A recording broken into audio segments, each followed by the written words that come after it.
Desde o início dos combates, diziam que Israel não venceria e que o Hamas não seria destruído. Eles não podem ser destruídos fisicamente, nem sua ideologia. Os dois objetivos de Israel, resgatar reféns e destruir o Hamas, eram totalmente irreais. Em meio a todo o barulho, havia uma voz, a do coronel John Spencer, que está conosco hoje, chefe do Instituto de Guerra Urbana, que tem um podcast incrível chamado Urban Warfare Project. Ele foi a única voz clara e forte dizendo: sim, Israel, siga seus objetivos e avance. John, é um prazer tê-lo aqui hoje. Obrigado por participar do podcast True East. Obrigado por me receber, bom te ver de novo.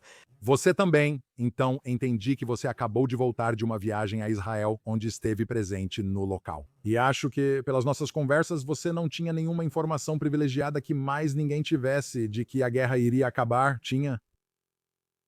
Não, eu estava na cidade de Gaza com a 98ª Divisão bem no centro, onde havia combates intensos. E eu não fazia ideia de que aquele seria o último, possivelmente o último grande dia de combates desse período da guerra. Então você estava lá mesmo no final, enquanto recuávamos para a linha amarela. Horas antes dessa ordem chegar às forças de defesa de Israel, sim. Bem, John, vou te perguntar primeiro, começar com uma grande questão, que é uma que me fizeram e na qual venho contando com você todos esses meses. Minha pergunta é a seguinte, e é por aqui que quero começar. Você acha que as forças de defesa de Israel alcançaram seus objetivos militares? E você acha que a guerra acabou? Ótima pergunta. Como quem ensinou guerra e estratégia em West Point, definir vitória é sempre difícil. Você tem que avaliar isso com base nos objetivos de ambos os lados. Como você disse, os objetivos de Israel após 7 de outubro não mudaram em mais de 2 anos. Eu realmente acredito, e algumas pessoas vão tentar dizer, sabe, que isso é só, sabe, que você não pode começar em 7 de outubro. E como analista de guerra, não. A data de início foi a invasão do sul de Israel pelo Hamas. Agora, na data final vai ser complicada. Como há mais de um objetivo, embora todos os reféns vivos estejam em casa e enquanto estamos conversando, ainda há reféns, corpos de mortos que não foram devolvidos. Mas esse objetivo final de destruir o Hamas, então, essa é complicada, tipo, quando foi o último dia de combates intensos e então, quando você alcançou seus objetivos? O plano de 20 pontos do presidente Trump é um plano muito conclusivo, se executado, sela a paz. Enquanto faço estudos de caso, essa é uma parte fundamental da minha pesquisa. Com certeza, vou começar no dia 7 de outubro, e eu ainda não sei se vou terminar nesse ponto, já que estamos no meio de algumas incertezas muito grandes. Achávamos que o Hamas concordaria em se desarmar para um novo governo na faixa. Isso pode não ser verdade, mas o plano de 20 pontos é um divisor de águas. Nos estudos sobre guerra existem esses pontos de virada, e claro, para Israel, o retorno dos reféns é um grande ponto de virada, mas o objetivo deles de destruir o Hamas pode exigir entrar em uma fase diferente. E, assim como vimos até mesmo na história recente, como na Guerra do Iraque, quando ela passou da Operação Liberdade Iraquiana para a Operação Novo Amanhecer, os objetivos mudaram e existem vários atores e situações assim. Acho que é esse nosso ponto de virada. Eu não vou ser o cara que diz que a guerra acabou porque sei que ainda há muito trabalho a ser feito para alcançar esse objetivo de destruir o Hamas, o que em termos militares significa que eles não podem se reconstituir. Eles fazem várias coisas enquanto conversamos, como se sinalizassem que tentam se reconstituir. Então, eu acho que isso vai passar para uma nova fase, com muitos requisitos diferentes, mas também com outros atores envolvidos na guerra. Há mais de 2 anos Israel enfrenta o Hamas. E então, claro, muitas pessoas contra a capacidade de Israel até mesmo de continuar a guerra.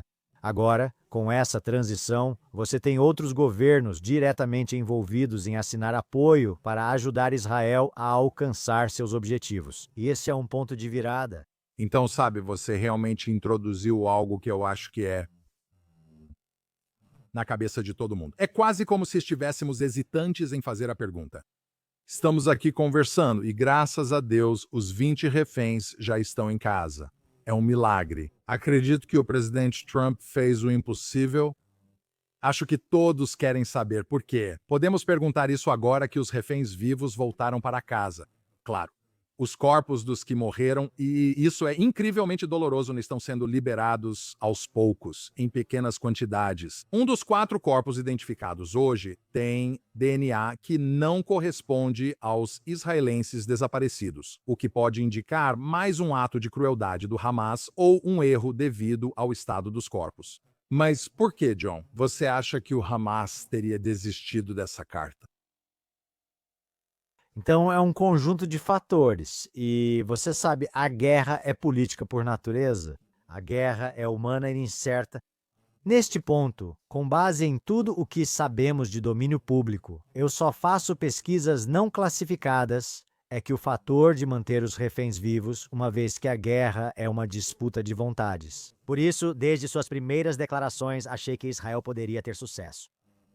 Mas o Hamas tinha muitos motivos que o inspiravam a continuar acreditando que poderia vencer. E nos últimos meses, graças ao presidente Trump, mas também graças até mesmo a Israel, às forças de defesa de Israel, à sociedade israelense, todas as esperanças que o Hamas tinha de que poderia usar os reféns para alcançar seus objetivos foram removidas. Apoio inabalável dos Estados Unidos, o governo de Israel, concordando com esse plano de paz muito baseado em condições e conclusivo, mas então ter todos esses países árabes e muçulmanos. Isso elimina o que o Hamas usava há 2 anos, a divisão entre a comunidade internacional e o direito de Israel de se defender e tentar resgatar seus reféns. Mas eu também não desconecto, e isso é definitivamente político, remover essa vontade. Mas há o ataque israelense no Catar, que, embora sem sucesso, pode ter obtido êxito no domínio cognitivo ao mostrar que Israel fará o necessário, inclusive o que outros não esperam, politicamente e geopoliticamente, para alcançar seus objetivos justos na guerra.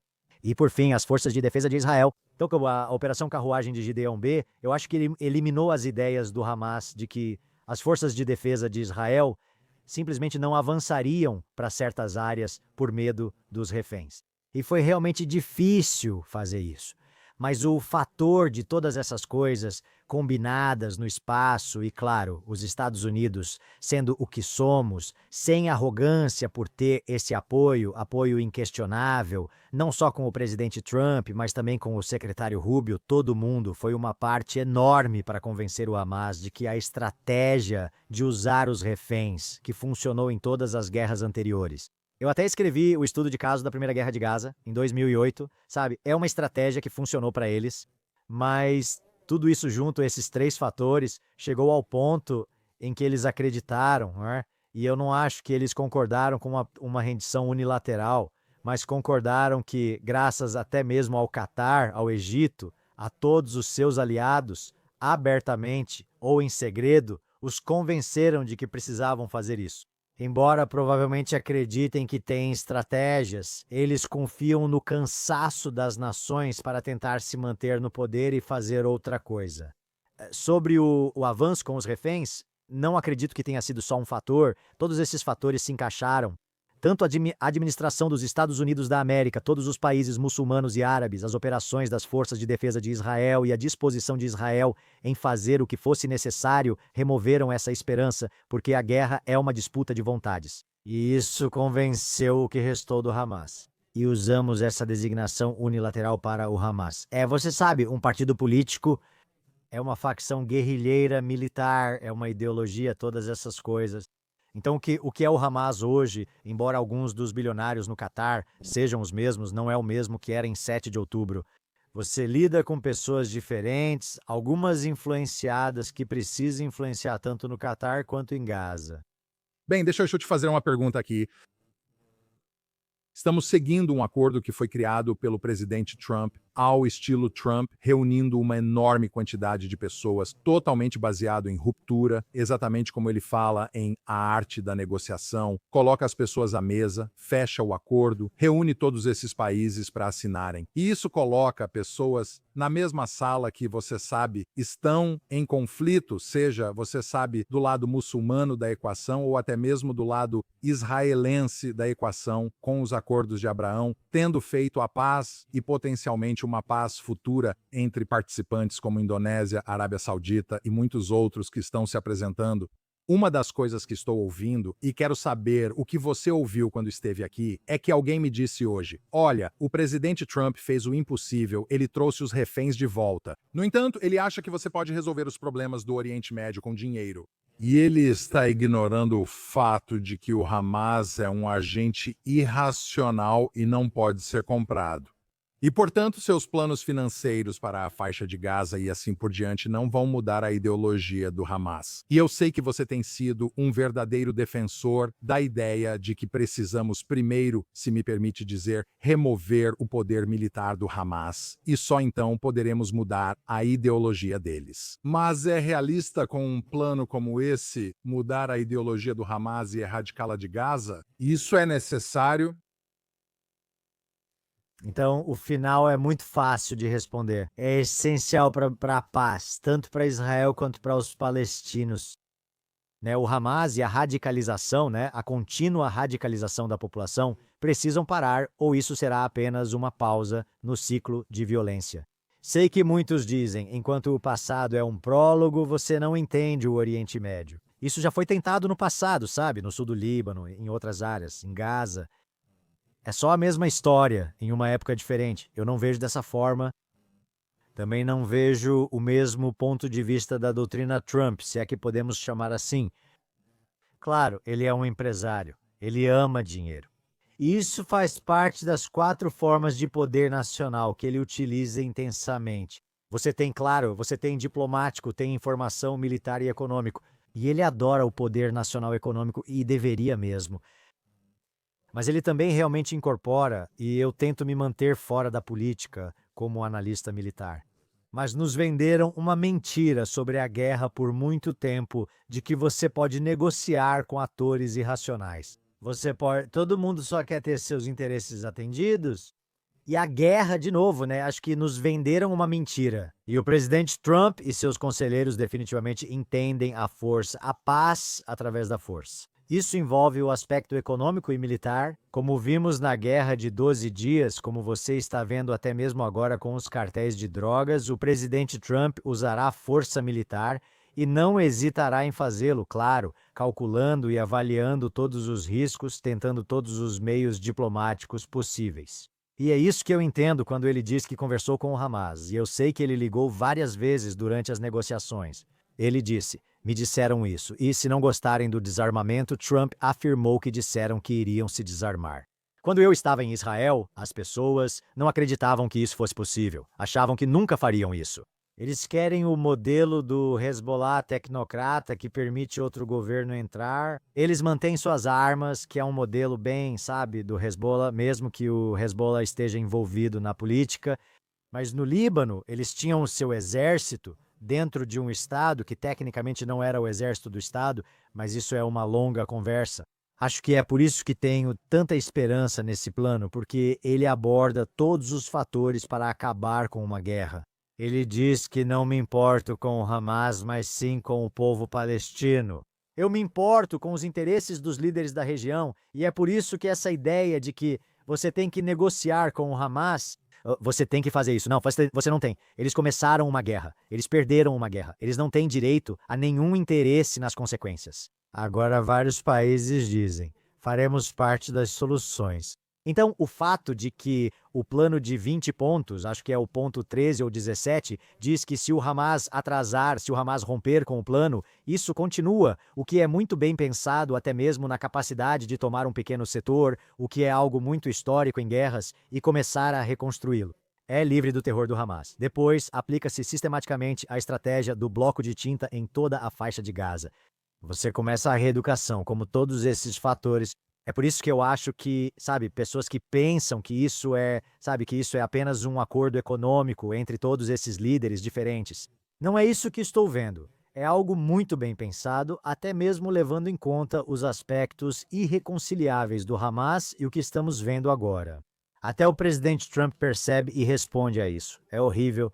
Vou dar a ele um tempo curto e depois seguiremos com o plano para incluir, em minha opinião, possíveis aspectos das forças de defesa de Israel para iniciar operações em Gaza, enquanto uma força internacional de estabilização de vários países atua em outro setor. Porque, como disse o General McMaster quando o entrevistei, que é um dos historiadores que eu mais respeito, enquanto o Hamas tiver as armas, não vai haver estabilidade. Você precisa desarmá-los, portanto, resgatar os reféns era a prioridade máxima. Recuperar os corpos era a prioridade máxima, depois retirar as armas. Até o que estávamos vendo, que não comentei, é outro motivo pelo qual o Hamas perdia poder e esperança na faixa de Gaza. Então, não vimos nenhum clã no sul de Gaza. Vimos vários clãs, como os clãs e Khan Yunis, se levantando contra o Hamas. O Hamas era uma organização com jovens recém-radicalizados. Agora, o Hamas estava perdendo a capacidade de controlar qualquer coisa. Eles perderam o controle da ajuda humanitária. Eles começavam a perder o controle de focos de tensão na faixa de Gaza. Claro, quando as forças de defesa de Israel recuaram, agora você tem esse vácuo de poder, mas tudo isso faz parte do plano. Então, não estou dizendo que o plano vai funcionar. Há muitos obstáculos. Existe uma priorização. E eu pensaria sobre algumas das críticas que estão sendo feitas sobre Trump não entender o Oriente Médio, Trump fazendo as coisas do jeito dele. Você pode ver claramente nos 20 pontos que há muitas pessoas envolvidas no desenvolvimento do plano e em fazer com que todos participem. Até mesmo o fato de que era um plano de 21 pontos que virou um plano de 20 pontos quando o interesse do Catar de, por favor, não nos ataquem de novo, vocês sabem onde o Hamas está, esse interesse foi retirado. E você vê a construção de equipe. Então, enquanto a arte do acordo pode ser o que você acabou de mencionar, a doutrina Trump são essas formas multifacetadas de poder nacional para alcançar um objetivo imediatamente através de sinais de força, não apenas de determinação, o que é fundamental, mas também de clareza e até mesmo de pontos inegociáveis, certo? Não, você não ficará com suas armas, não me importo. Todas essas coisas fazem parte do acordo, eu acho. Sabe, sobre isso, eu vi que o primeiro-ministro Netanyahu basicamente repetiu o que Trump disse mais cedo hoje, e ele falou que todos vão pagar caro, certo? Quero dizer, né, ficou claro que ele estava seguindo a linha do Trump ao dizer isso. Ok, aparentemente há uma ideia nesse plano de não acho que diga força militar crível ou as palavras força militar, mas diz muitas coisas. Quero dizer, diz que aqueles membros do Hamas que pedirem anistia e entregarem suas armas vão receber anistia, certo? E aqueles que decidirem ir para o exílio, acho que de propósito, é quase como o elefante na sala, não diz, ok, os membros do Hamas que não buscarem anistia e não forem para o exílio, basicamente, acho que deixa em aberto, como você está dizendo, se eles tiverem que ser desarmados à força, então aparentemente isso ainda está em consideração. Com certeza. Por isso, ao ler o ponto 1, pensei exatamente. Primeiro, a faixa de Gaza será desradicalizada e livre do terrorismo. Depois afirma que o Hamas não terá papel algum. Não diz que haverá qualquer Hamas. Esse plano de 20 pontos acaba com o Hamas. Sim, é difícil voltar ao início, pois desde o primeiro dia venho lutando. Você sabe, é muito difícil vencer uma ideologia. Não é impossível, mas é muito difícil, principalmente em uma área radicalizada. Desde o nascimento, sabe? Vila Sésamo Palestina, sabe? É horrível. Tudo isso precisa parar. É possível, como primeiro passo, retirar as armas e o poder da velha ideologia e começar a construir algo novo, aos poucos. Sabe, as pessoas também desacreditam do plano porque, de novo, usando o passado como prólogo no Oriente Médio e vendo o quão grande seria a tarefa de desradicalizar e começar, mas há outros lugares onde isso já deu certo. Então, eu concordo que o plano é muito, cada palavra é muito bem pensada e não tão específica sobre como as coisas serão feitas.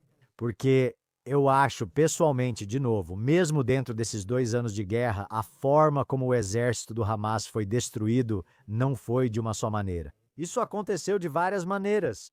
E como, finalmente, podemos começar a falar sobre o dia seguinte. Acho que é aí que estamos. Não significava que todas as armas se calariam porque você tem uma força irreconciliável. Mas há muita história mostrando que mesmo quando você tem isso, se você tem todo esse consenso e apoio, e essa é outra transição desta guerra, é que se isso recomeçar e as forças de defesa de Israel agora forem obrigadas a entrar em certas áreas novamente para fazer essa parte do desarmamento e a parte da estabilização, elas têm um apoio que não tinham há 2 anos. Não só os Estados Unidos, mas todos que assinaram concordando com o plano que prevê a retomada das operações caso o Hamas tenha direito a voto ou não cumpra o plano e tente fugir dele em parte da faixa de Gaza, você reiniciará. Em outro setor, você pode começar agora, pois antes tudo dependia de Israel. Vamos trazer estabilidade para partes da faixa de Gaza. Isso é possível. Quero dizer, um dos clãs escreveu um artigo de opinião no Wall Street Journal dizendo que o sul de Gaza está livre do Hamas. Eu controlo toda a ajuda médica. Não digo que ele seja bom, mas você poderia criar a chamada teoria da Disneylândia. E eu ouvi pessoas começando a falar sobre isso, até Emmett Segal estava falando sobre isso hoje de manhã na televisão. Chama-se Teoria da Disneylândia. Pegar uma pequena parte e começar a construir estabilidade ali. Não há organizações terroristas e eles recebem todos os serviços e as coisas começam a ser reconstruídas. Não são só os insurgentes envolvidos. Talvez possamos quase chamar o Hamas de força insurgente, mas não exatamente. Mas eles veem e toda a população vê que há esperança de reconstrução. E isso é chamado de Teoria da Disneylândia e um pouco de história. Fascinante. Sabe, eu queria, uma das coisas, aliás, sobre o que você estava dizendo, é que vimos os clãs se levantarem e então as forças de defesa de Israel mataram, acho que 20 membros do Hamas, terroristas do Hamas, 1 ou 2 semanas atrás, enquanto eles lutavam com os clãs. E então, assim que esse acordo foi colocado na mesa, aquele mesmo clã, como sabemos, fez um pedido ao Hamas para tentar fazer uma sulha, que é algum tipo de acordo, uma mediação com o Hamas. A resposta do Hamas foi: não vamos nos apressar para fazer uma sulha com vocês. Sabe, quero dizer, então podemos ver a menor fissura nesse plano. Essas pessoas estão com medo? Não sei, vimos execuções hoje no centro de Gaza, sei que você publicou isso. Quero dizer, se não deixarmos incrivelmente claro que isso vai ser, em última análise, uma rendição incondicional, se eu fosse membro de um clã em Gaza, sabe? Um clã palestino, um clã beduíno, não sei o quão rápido eu estaria disposto a lutar contra o Hamas. Quero dizer, você tem que ter muita coragem. Com certeza, em apoio. Eu já havia escrito isso em um artigo de opinião no Wall Street quando surgiram as primeiras notícias sobre armar alguns clãs. Esse é um método militar testado e comprovado. Se o objetivo é destruir ou derrotar um poder, até outras organizações, mesmo que não gostem de você, podem ser armadas. Não estou dizendo que esses clãs são pró-Israel ou pró-convivência, nada disso. Mas é por isso que tantos outros elementos do plano são tão importantes, porque você pode abordar novamente a criação de estabilidade pouco a pouco, área por área na faixa de Gaza, com zonas livres de terrorismo que são, mais uma vez, a força de estabilização. O que isso fará além da segurança são esses aspectos. E você começa a falar sobre organizações palestinas ou pessoas que estão livres do terrorismo. O plano trata desse aspecto de segurança, lembrando o ditado: se a segurança é só 1% do problema, ela se torna 99% dele. Você tem que abordar a segurança em todos os aspectos, o que vai significar um endurecimento na faixa de Gaza, como você disse, como vimos nesses grupos agora, é uma questão de poder. Em áreas urbanas, o poder pode ser bem específico e não só tribal, de clãs ou organizações. Pode ser bem específico do bairro, com diferentes poderes fazendo acordos entre si, como você mencionou. Mas é por isso que o plano daqui para frente, nessa força de estabilização, para mim era isso, porque permite que a estabilidade comece a acontecer em algumas zonas, enquanto você vai tomando o resto, parte por parte, e você não está reconstruindo uma nação, Duran. E esse vai ser o outro aspecto dos generais das redes sociais nisso. Eles acham que é um projeto fracassado de construção de nação. Ninguém está falando disso. Embora haja alguma comunicação sobre reformar a autoridade palestina e os grupos palestinos e coisas assim, não se trata de construir uma nação, mas de promover estabilidade e iniciar a desradicalização e desmilitarização do chamado DDER. E você até mencionou o processo de reconciliação, onde pode haver indivíduos que faziam parte do Hamas, mas não participaram do ataque de 7 de outubro, claramente, que dizem: eu não vejo mais futuro nesse grupo. E também vimos o Hamas tentando se renomear imediatamente como Operações de Segurança Palestina ou algo assim, a polícia. Tudo isso é histórico e normal. E a reconciliação também faz parte das operações pós-conflito para alguns deles. Por isso esse plano é importante para mim. Ele vai enfrentar muitos desafios para incluir aqueles que disseram que fazem parte dele, que podem, eu não diria ficar inseguros, mas você tem muitos atores aqui com múltiplos interesses, como Egito, Turquia, Catar, todos esses. Mas o plano com o apoio dos Estados Unidos da América é bem direto. Israel terá apoio que não teve nos últimos 2 anos. Sim, acho que isso faz parte, pelo menos em Israel, enquanto conversamos com as pessoas nas ruas, esse é o ponto. O fato de o presidente ter vindo aqui e falado da forma como falou por 70 minutos, ou seja lá quanto tempo no Knesset, e ter motivado, sabe? Isso vai entrar para a história. Acho que esse discurso está literalmente quase no nível de um evento histórico bíblico, pela forma como ele falou daquele púlpito, o que, na minha opinião, realmente dá aos israelenses a sensação de que não estamos sozinhos, especialmente em relação aos Estados Unidos, que é um assunto à parte, sabe? Porque os Estados Unidos e não outros países. Deixe-me. Quero que você nos leve de volta à história por um instante, John, porque sei que você já fez estudos de caso, conhece história militar melhor do que a maioria das pessoas. Quando o Japão Imperial se rendeu e quando o regime nazista se rendeu, nos dê uma visão sobre isso. Quero dizer, se eles passaram por uma reforma educacional e se tornaram regimes diferentes, e eu mesmo cito isso nas notícias o tempo todo, mas até que ponto foi essencial que, digamos, o General MacArthur fizesse o Japão se render naquele navio e meio que os esmagasse completamente, e então eles puderam reconstruir. E eu perguntei isso no contexto de algo específico. Eu sei que é uma pergunta longa, mas o fato é que na reeducação, por assim dizer, e em toda essa espécie de comissão bilateral, o papel de Israel não está claro. Não parece que os israelenses vão entrar e fazer isso. Parece que você sabe, não são meus estados favoritos, Catar, Egito e Turquia, e claro, os Estados Unidos da América, que vão ser os responsáveis talvez por reeducar as pessoas, e eles mesmos são estados valorizados. Se puder nos dê um contexto histórico sobre a importância disso e como pode se desenrolar em Gaza. Sim, isso é definitivamente importante e interessante. Então, sabe, Alemanha versus Japão, as operações pós-conflito foram quase como noite e dia. O Japão é um ótimo estudo de caso porque, bem, a escala é um pouco diferente, mas a radicalização, certo? No Japão imperial, o imperador era visto como uma divindade, considerado Deus. Eles se sacrificariam totalmente se acreditassem que ele queria que continuassem lutando. E, embora o lançamento das 2 bombas nucleares tenha sido uma grande parte para convencer o inimigo de que eles não tinham caminho para a vitória e que os aliados fariam o que fosse necessário, inclusive uma invasão terrestre que teria custado milhões e milhões de vidas de mouros, foi a decisão do imperador, tanto quanto a decisão dos aliados de conduzir isso. Operação gigantesca. Foi a decisão do imperador mudar sua vontade. Na manhã seguinte, ele foi ao rádio informar ao povo japonês sobre a derrota. Então é uma disputa de vontades. A guerra é um ato de força para convencer seu inimigo a fazer a sua vontade. Samesh deveria devolver os reféns e desarmar tudo isso.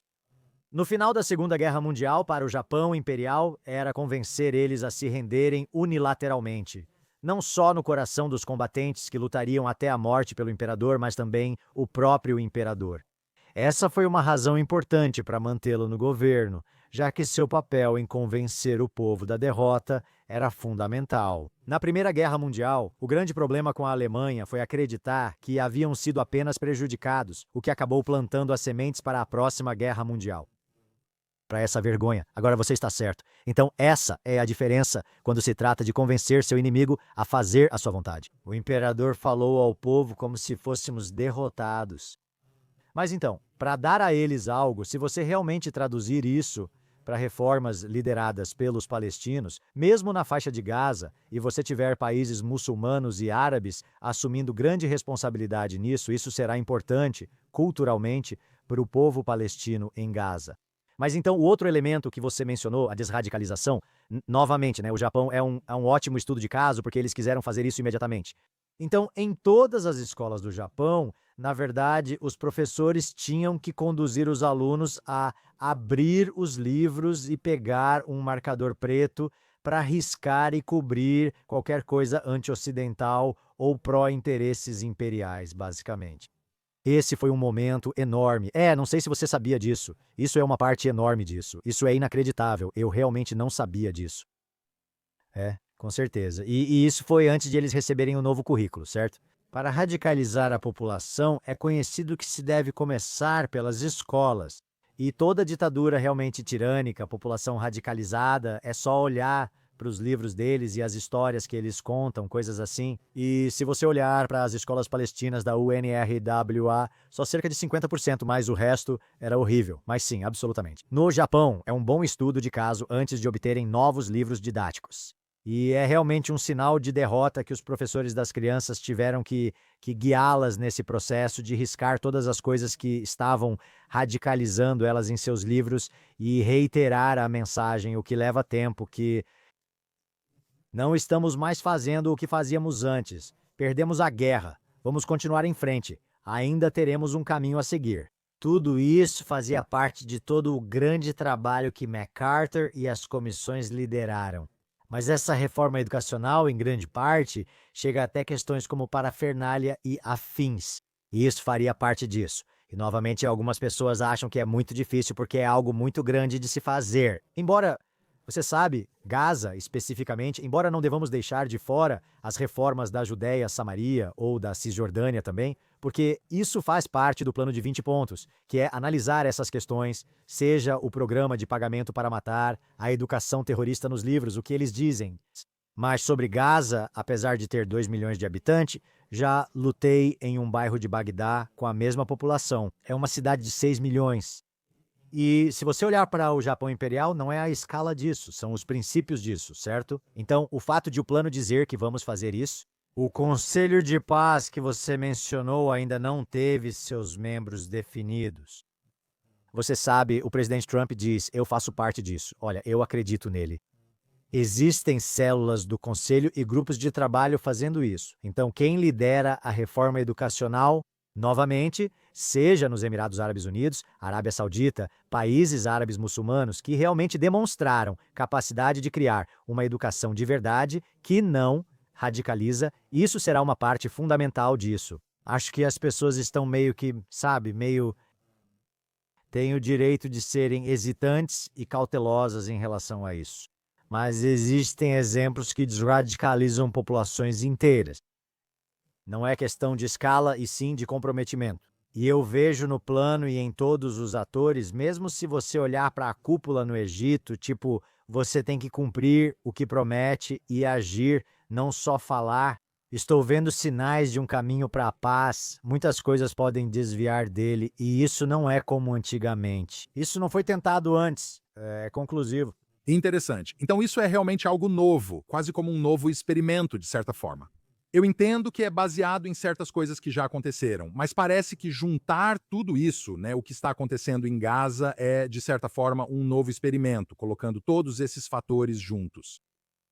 Há elementos de sucesso, embora eu não goste do termo forças de paz, nem mesmo de forças de estabilização. E meu amigo Yaakov Stoll acabou de escrever um artigo no The Times of Israel analisando forças de estabilização bem-sucedidas e como elas precisam lidar com segurança e coisas desse tipo. E há alguns aspectos culturais, como você disse, novas facetas disso, embora o Japão seja um ótimo exemplo onde, havia liderança e controle americanos, mas ainda assim havia uma liderança japonesa na reforma e isso foi necessário, ao contrário de outros modelos em que você simplesmente chega, a pessoa perdeu uma guerra e você tem que impor isso a eles. Há nuances, mas muitas lições aprendidas vão ajudar no processo e até mostrar aos israelenses. E é por isso que eu acho que esse podcast que você faz e outros são importantes para falar sobre isso, sabe? Isso não é apenas a Guerra de Gaza 3.0.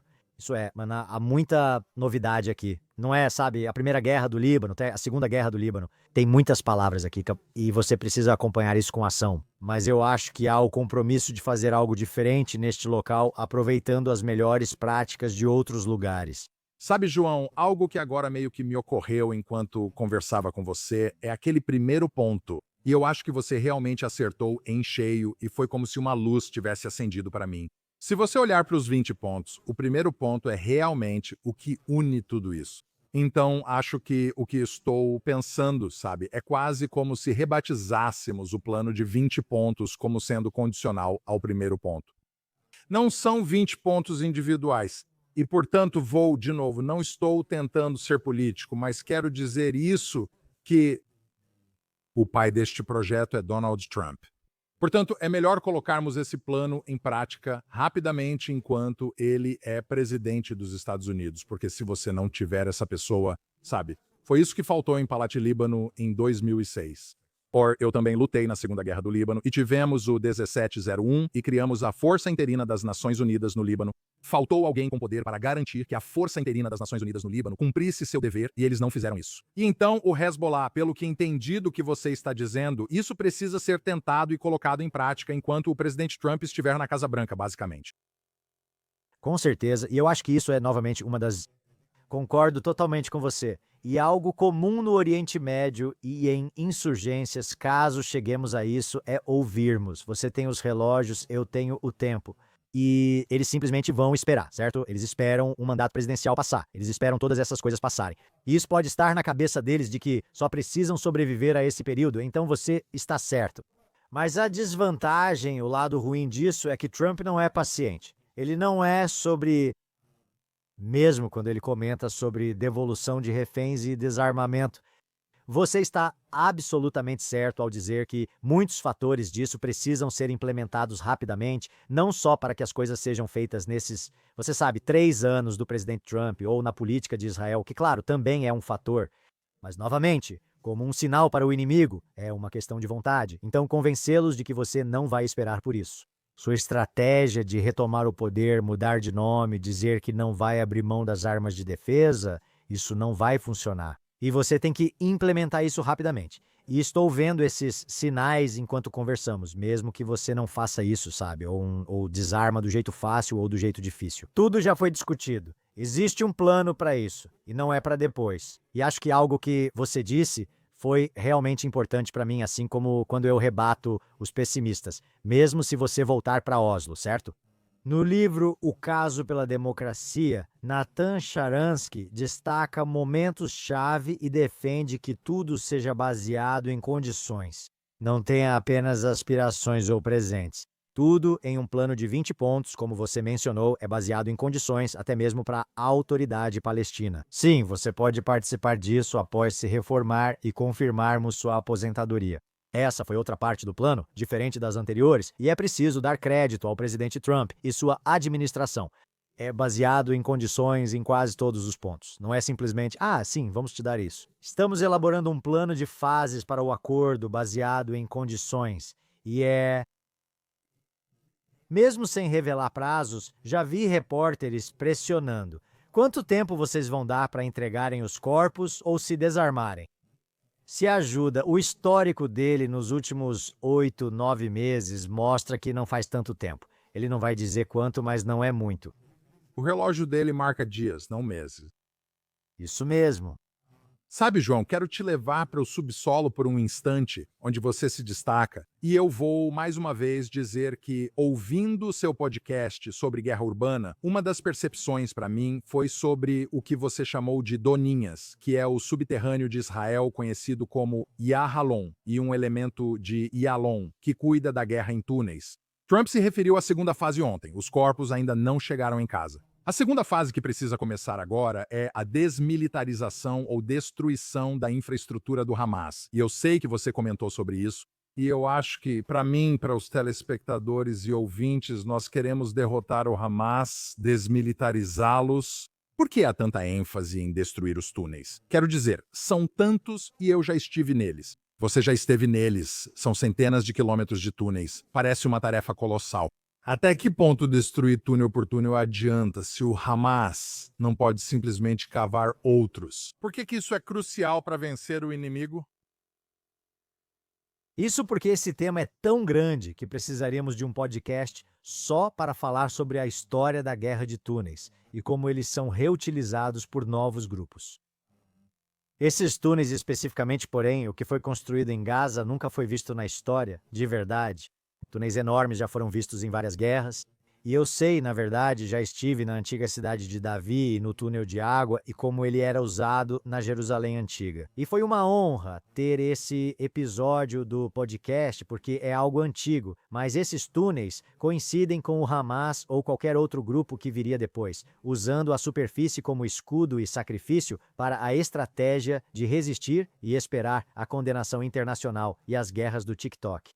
Remover a infraestrutura militar é fundamental em qualquer operação pós-conflito. E essas não têm nenhum uso duplo, são exclusivamente para fins militares. E isso evoluiu mesmo desde 2005 de verdade. Túneis, bombas em túneis, túneis transfronteiriços e o que vimos agora com essas cidades embaixo de cada pedaço de terra em Gaza. Isso ocupou boa parte do meu estudo na semana passada. O que sabemos? O que as forças de defesa de Israel sabem sobre a real extensão. E eu acho que até mesmo alguns dos planejadores em uma escala maior realmente não entendem.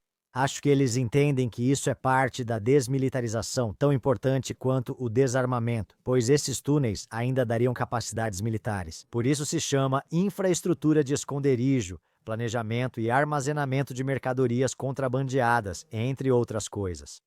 Então é uma tarefa monumental a ser enfrentada, mas eu vejo isso no plano. Embora eu não ache que sejam túneis do Estado, só fala sobre infraestrutura, que é realmente a principal infraestrutura que ainda é muito presente.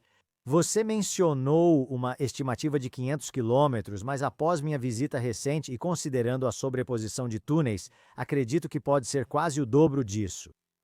E há uma hierarquia de túneis. Então, as forças de defesa de Israel, com base nos objetivos do momento, seja a divisão de Gaza criando a zona de segurança ou as operações de realmente encontrar e destruir o Hamas, o quanto os túneis se encaixam na evolução deles para a guerra de guerrilha. Mas como destruir um túnel? Mesmo que tudo comece a se encaixar e você queira criar estabilidade, a ideia é formar bolsões estáveis, livres do terror e da radicalização.